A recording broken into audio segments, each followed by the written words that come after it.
Namaste everyone, welcome to Learning Nepali. It's me Ruthmeri Shrestha.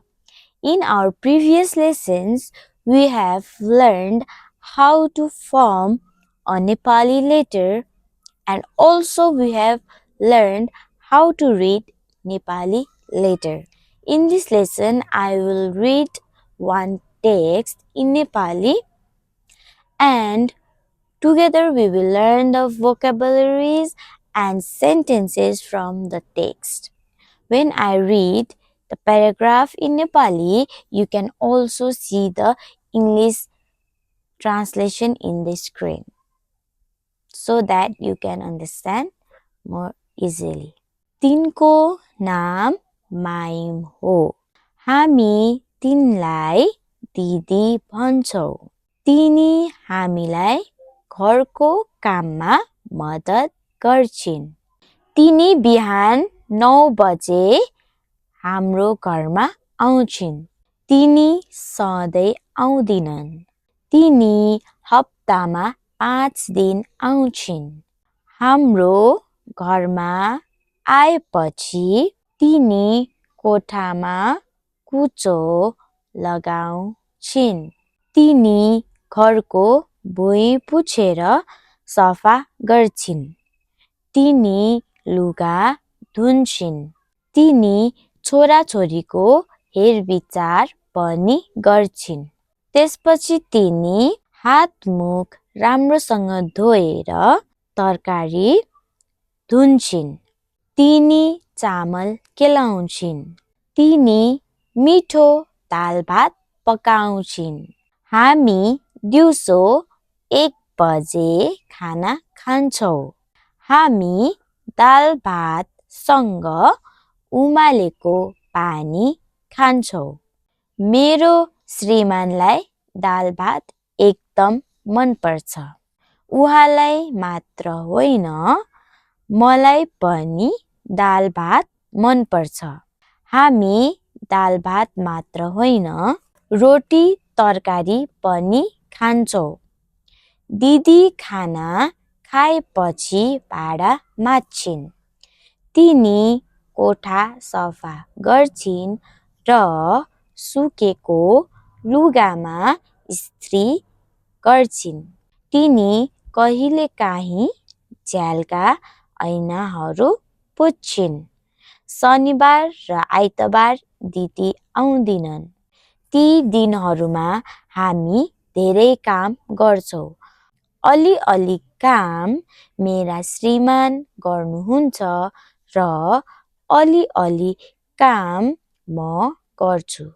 शनिबार र आइतबार हामी किनमेल गर्न जान्छौं. हाम्रो डेरा नजिक साना साना पसलहरू मात्र छन्.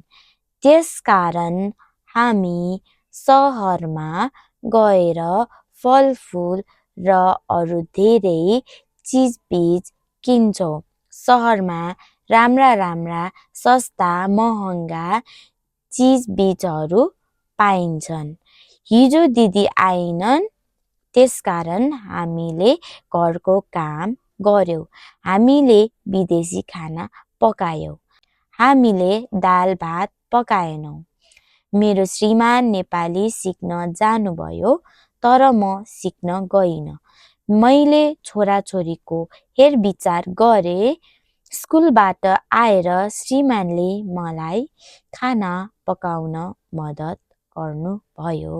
So this was the text on the topic of काम गर्ने दिदी, which means house help. The topic in Nepali is काम गर्ने दिदी. Now let's learn some vocabularies from this text. Tini. Tini means he or she. Madat. Madat means help. Bihan. Bihan, which means morning. Baje. Baje means o'clock. Sadhai. Sadhai, which means always. Hapta. Hapta which means weak. Kucho, kucho, which means broom. Lagaunu, lagaunu, apply. Puchnu, puchnu, which means wipe or clean off. Safa garnu, safa garnu, to clean. Safa hunu, safa hunu means to be cleaned. Chora, chora, which means son. Chori, chori, which means daughter. Her bichar, her bichar, which means supervision. Hat, hat, which means hand. Muk, muk, which means mouth. Sangha, sangha, with or together. Chamal, chamal means rice. Kilaunu, kilaunu, cool, cool or clean the rice. Aitabar, aitabar, which means Sunday. Najik, najik means near. Tyaskaran, tyaskaran, therefore. Sahar, sahar, which means city. Cheese beach, cheese beach, which means goods. Hijo, hijo, which means yesterday. Sombar, sombar, Monday. Mangalbar, mangalbar, Tuesday. Budabar, budabar, Wednesday. Bihibar, bihibar, which means Thursday. Sukrabar, sukrabar, which means Friday. Bharang, bharang, stairs or ladder. Chamcha, chamcha, spoon. Thal, thal, which means plate or platter. Chakku, chakku, which means knife. Kata, kata, which means fork. Srimati, srimati, which means wife. Usinnu, usinnu, which means boil solid foods. Luga, luga, which means clothes. Now let's learn some simple sentences from this text. मलाई दाल भात एकदम मन पर्छ. मलाई दाल भात एकदम मन पर्छ, which means I really like दाल भात. मलाई हिन्दी बोल्न आउँदैन. मलाई हिन्दी बोल्न आउँदैन, which means I don't speak Hindi. मलाई नेपाली अलि-अलि आउँछ.